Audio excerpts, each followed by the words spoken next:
the SCO, the G20, among other organizations, while maintaining a unique, special and privileged strategic partnership. Trade has crossed more than $65 billion in 2023-2024, both sides targeting $100 billion by 2030. So that is important in terms of the overall relationship. That's what India and Russia are working at from the perspective of an intergovernmental commission which has been formed. There are important economic corridors, for example, the north-south transport corridor from Chennai to Vladivostok, which might actually help this entire process of economic growth. And of course, there's science, technology and space. All of our astronauts over here were trained at a certain stage in Russia as well. This is our Gaganyaan crew. So that gives you an idea of an area of high-tech that we're focusing on with Russia. We're also looking at R&D in supercomputing, AI, quantum technology, and also biotechnology. You know, and Rory, it just strikes me that it's huge. I mean, I thought, you know, this would be just short 6 points, it would be long 6 points, but it reflects the nature of the relationship. It really, really does, Vishnu. I think you're absolutely right. It covers the spectrum now. This friendship, this special privileged strategic partnership, it's really now expanded to such a level. Whether it's Roscosmos, getting into the stars these days, whether it's the military aspect, the agricultural aspect, you know, these joint production plans, as you said, the Su-30, the Sukhoi 30, the T-90 tanks, the rifles as well. Yep. There is all sorts of collaborative work going on, and it's only going to increase. Why? Because India and Russia have stood the test of time as true friends, true partners, and true leaders on what is now this polycentric world order. Yeah. Polycentric world order, that's an interesting point for me to segue on. Dr. Peter Hansler, would you like to reflect on that? There is so much global uncertainty at this stage. India has faced so many problems, for example, with the United States when it's come to sanctions, including sanctions because of the import of Russian crude oil. Do you believe that through it all, it's the partnership with Russia, with Moscow, which has defined a large part of India's foreign policy? Yeah, I doubt that. It is not only about Russia. Russia is indeed, and you have pointed that out, an extremely important partner of India. But I look at it in a bigger picture, and that is called BRICS. In my opinion, the most powerful organization in the world. In the West, I can tell you, I read Western media also every day.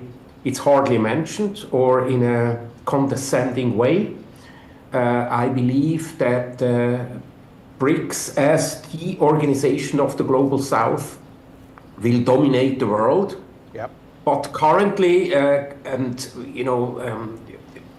what the West declares about BRICS, not mentioning it or condescending mentioning it, is not the truth. And you see the aggression against many member states, partner states, or candidates of BRICS at this time. The Americans try to dislodge this organization. Yes. They will slow down the development maybe, but at the end of the day, BRICS will prevail.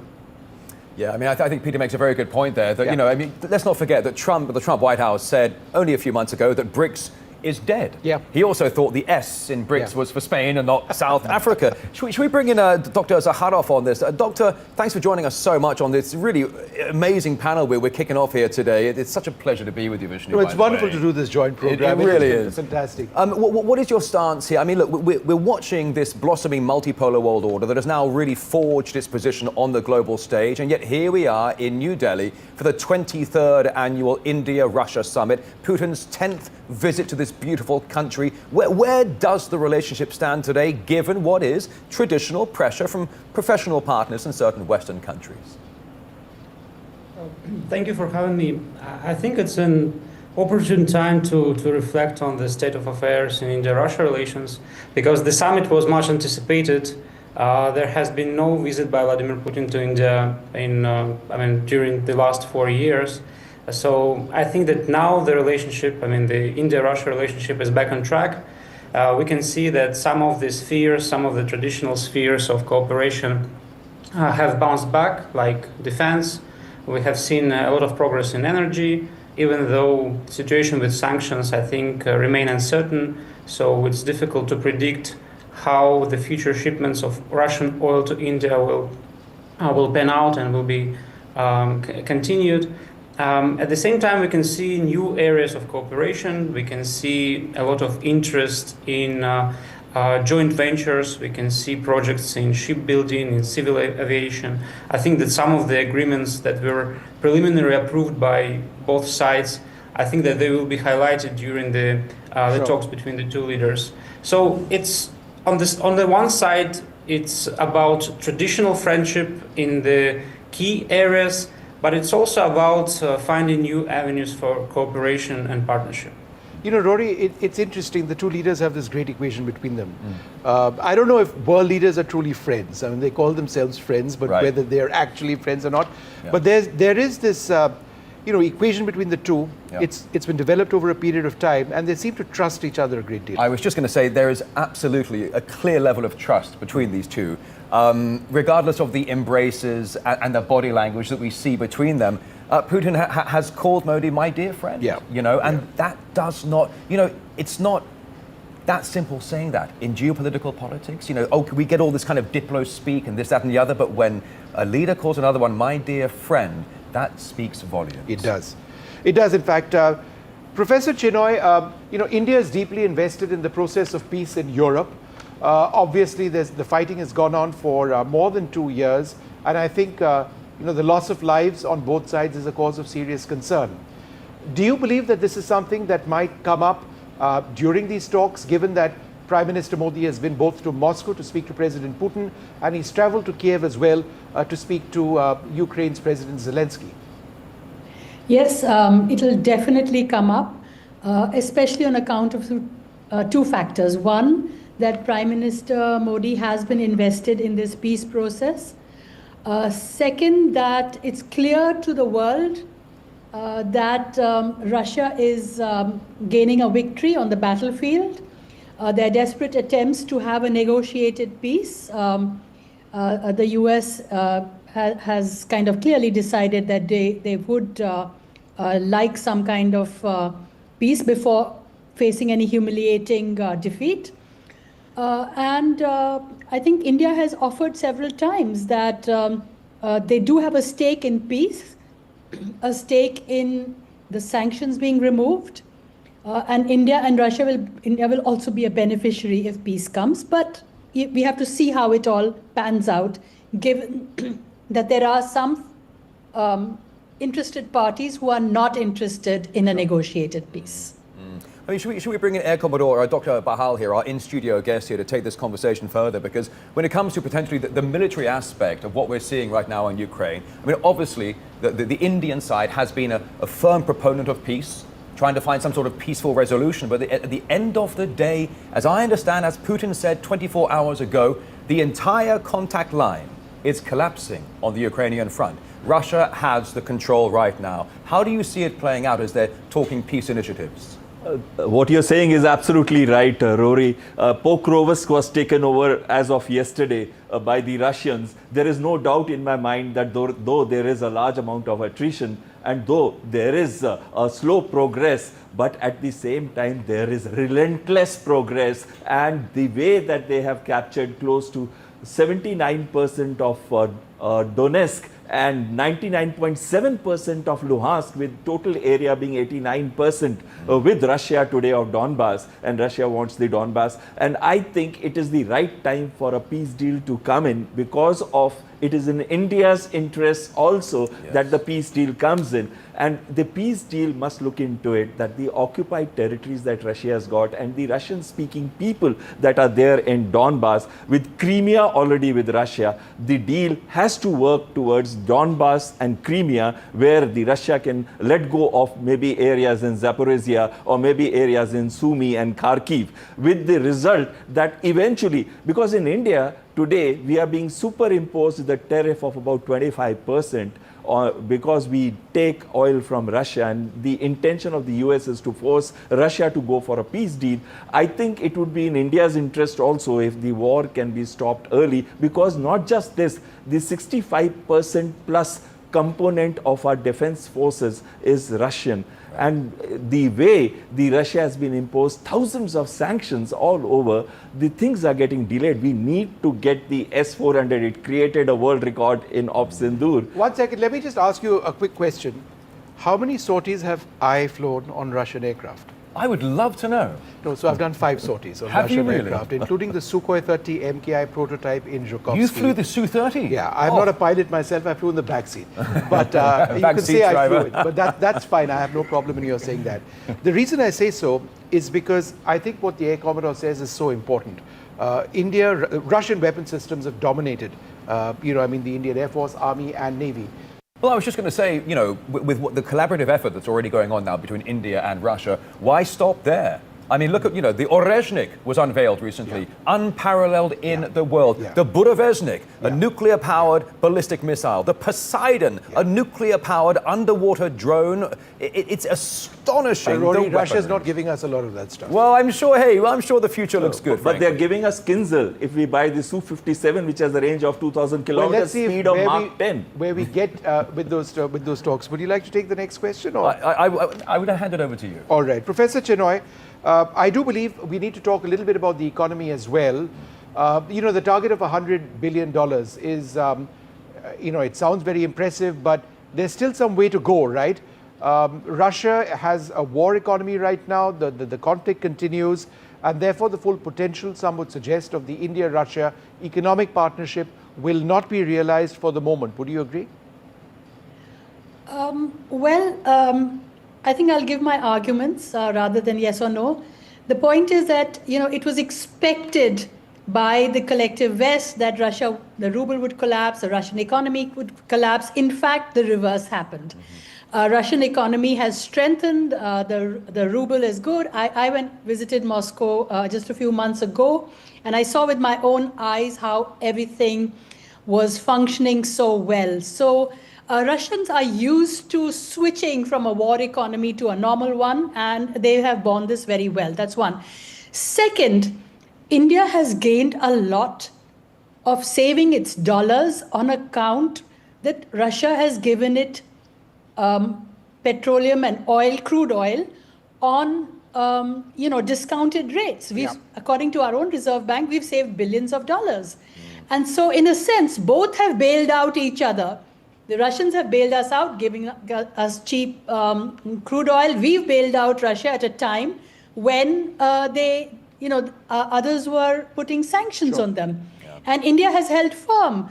So despite 25% extra sanctions, they've held firm. Now, the problem is that Russia has accumulated a lot of rupees on account of this. Yeah. Yeah, there is a trade imbalance. There's an excess in rupees with the trade. That's right. Needs to now... Russia is interested in investing in the Indian economy those rupees. That's right. But a way has to be found to circumvent sanctions and other value chains. Yeah. Otherwise, I think there are sections the of Indian business who are interested that Russia invests some of these surplus rupees back into the Indian economy. Hold on a sec. Let's keep the strike rotating. I do apologize. I beg your pardon. I was just going to say, Russia is the most sanctioned country in the world. At last count, it's well over 23,000 sanctions. And you are absolutely right when you say the sanctions haven't worked. They haven't brought Russia to its knees, as was suggested by Washington. The ruble is doing all right. In fact, now Russia is the 4th largest economy in the world in terms of PPP, purchasing power parity. So sanctions that are supposed to be deemed sacrosanct by certain professional partners who issue them have had exactly the opposite effect. By sanctioning Russia, Europe is now facing an economic stagnation as the multipolar world order with Russia and India and all these other members of the global south are really showing growth. 3.8%, 4% per year, where Europe and Western countries are stalling at 1% or less. In fact, let me take my next question to Maxim Kuznetsov as chairperson of the Russia-Asia Business Council and somebody looking at really developing the economic relationship between both sides. Because of the latest round of sanctions from the United States, it does appear that the amount of crude India imports from Russia has gone down. And there is a sense that it'll come right back up, but once the war ends, because then presumably the sanctions would go away. Are you looking for that, where India is a reliable, consistent and large importer of Russian oil going forward, not just in the period now? So yes, India is a crucial partner of Russia in the field of oil trading, and the last year our bilateral trade exceeds 70 billion of USD. It's a large amount, and most of this amount associated with crude oil trade. It is line. All right, we'll fix that line. Come Yeah, back. of Russian Yeah, sorry, we can export. hear you. Go ahead. And we Russian continue to develop cooperation in. Yeah, and Russia and India continue to develop bilateral trade and bilateral cooperation in the field of oil too. And it demonstrates to the Western countries that Russia and India are still friends and still has shared business interest and oil as too. And moreover, we have more another fields for cooperation. It is space, it is weapons, it is nuclear energy, and another kind of high-tech technologies. Okay. Yeah, I'm glad you mentioned nuclear energy, by the way. I mean, when you talk about these, for example, in Russia, these newly unveiled, these nuclear-powered Budapest, for example, and the Poseidon. But one thing that Putin did say, which was fascinating, he said, this is a technology that can take us to the stars. And this is something that Russia and India are working on together. Their space endeavors. What could be next? One of these, as they call them, a micro nuclear powered engine. I mean, is the moon next? Is Mars? Is that going to be the next chapter? Yeah, no, absolutely, because that space program is so important. In as much as we've got our manned mission or our crewed mission planned, Rory, where India has really gained from Russia is in habitability of our capsules and some of the technologies that are built into that. Dr. Talukdar, thank you very much, and you've been waiting very patiently. But let me ask you this, and you know, it's a question I asked earlier on, but I believe it is significant that you know, there is this relationship with China which has been up and down for India, a relationship with the United States which has been problematic for several reasons, but there's been this consistent relationship with Russia. On the one hand, India wants you know, a foreign policy which is, you know, free from any other influence, completely independent, and yet the choices we have made need to be seen from the prism of who is most reliable. Is Moscow the most reliable? Thank you so much for inviting me at the first thing, and really thank you to all of my panelists. In fact, you know, when Mr. Rory said that it's a very exciting period for the journalists, I would say it's exactly the same for the strategic community as well as the academicians as well, and also for the world leaders, and specifically when you know, Mr. Modi and Mr. Putin is meeting in this 23rd annual summit, which is really significant. And when I say it is really significant, because let us see the backdrop of the geopolitics which is happening right now. It's not only about the Trump's you know, tariffs on India, but also you know, let us remind about the Trump's you know, policies when it comes to US and China, like where he has been talking about the G2. Then there is definitely, and I always keep saying that the Ukraine war, actually somewhere it is a kind of a boon when we see from the strategic point of you know, view, because it has opened up, you know, a kind of an area where things are absolutely clear in the realistic terms. So realism as a theory is at best, you know, where all the countries are somewhere, I feel, can be, you know, thinking about what kind of strategies they want, because national interest has become absolutely clear for each and every country, including for India. And that is the reason why we see that despite the tariff threats by US, or the, you know, the threats of importing Russian oil, or the S-400, which we saw during this 2014-2015 when the first dealing had happened between India and Russia on S-400, India never stopped its relationship with Russia. Because if you look at the trajectory of India-Russia relationship since the Soviet Union time. I think it is the most stable, relationship. And as you all at the beginning also have spoken about that, it's a time-tested, special privilege strategic partnership. Yeah. And, I also feel that in this new world, it's a new world because of what Ukraine war is, revealing in itself. And why I say it, because you see the, US-Europe relationship, the fragmentation between the so-called allies is, absolutely clear in front of everyone to see. Based on that, if you calculate the India-Russia relationship, it is absolutely stable. Yeah, I think it's a very, very good comment there. I mean, can we bring it back to Peter Henslow one more time here? Because Peter, with your special background in geopolitics and geoeconomics, I'm just curious as to how do you think the Trump White House is watching what's happening here in the next 48 hours here in New Delhi, frontline multipolar world order, Putin and Modi inevitably going to be doing their embrace. How do you think the Trump White House will be watching this event? I think with greatest concern, because I am looking at the multipolar world.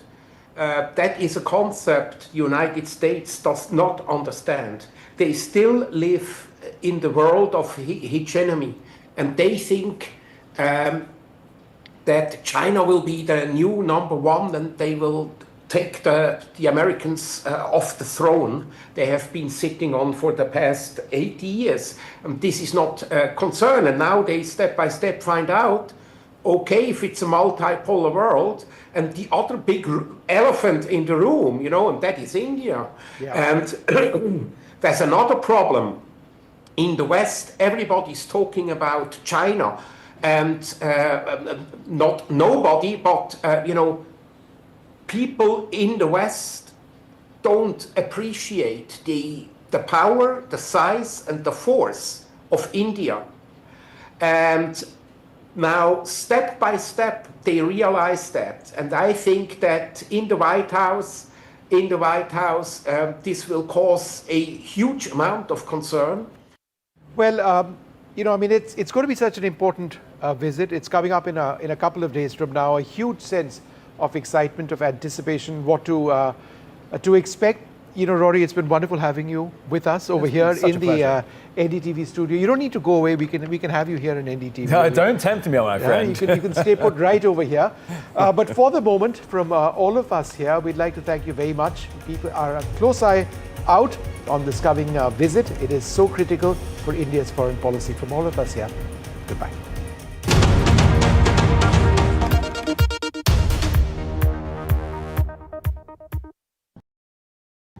21 days in Kashmir. People have bombarded me, friends, with requests for an unfiltered list of things I saw and observed on the ground. Very special ground report from the line of control. There were some children who've lost limbs in the shelling.